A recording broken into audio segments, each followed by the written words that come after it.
भारत अब एक मजाक बनता जा रहा है। सबसे लोली सिविक सेंस के लिए जाने जाते हैं। आज हम इंटरनेट पर मशहूर हो रहे हैं, दुनिया भर में मशहूर हो रहे हैं। थाईलैंड में माँ बहन की गाली देकर मशहूर हो रहे हैं, वेनिस में चीख चिल्लाकर मशहूर हो रहे हैं। भारत दुनिया में अपनी परंपरा के लिए जाना जाता था, मेहमान नवाजी के लिए जाना जाता था और अपनी संस्कृति के लिए जाना जाता था, या कम से कम हम मानते थे कि जाना जाता है।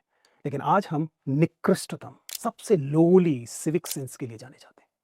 कोई भी भारतीय आपको विदेश में दीवार पर थूकता हुआ दिख जाएगा, जो आपके लिए नॉर्मल है, उनके लिए एक हैरान करने वाली चीज है। वो इस बात से शॉक्ड होते हैं।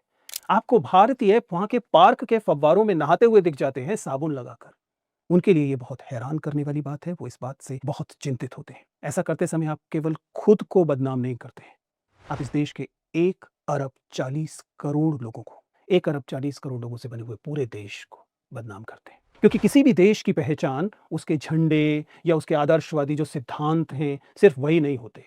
क्योंकि ये सब तो किसी को दिखाई नहीं देते, लोग दिखाई देते हैं।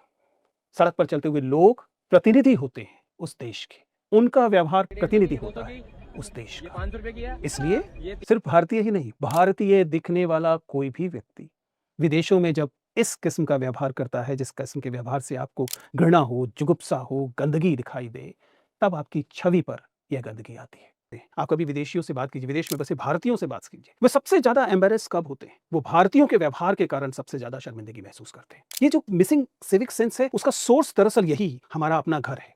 ये सिर्फ एक व्यक्ति की गलती नहीं है, दरअसल ये हम सबकी कलेक्टिव भी गलती है, क्योंकि हम उस संस्कृति से हैं जो इस बात को स्वीकृति देती है। और यह जो सिविक सेंस की कमी है, ये दुर्भाग्य से धीरे धीरे हमारा वह पासपोर्ट बनती जा रही है, जिस कारण देश के बाद देश, सोसाइटीज के बाद सोसाइटीज भारतीयों से चिढ़ने लगी हैं। स्थानीय लोग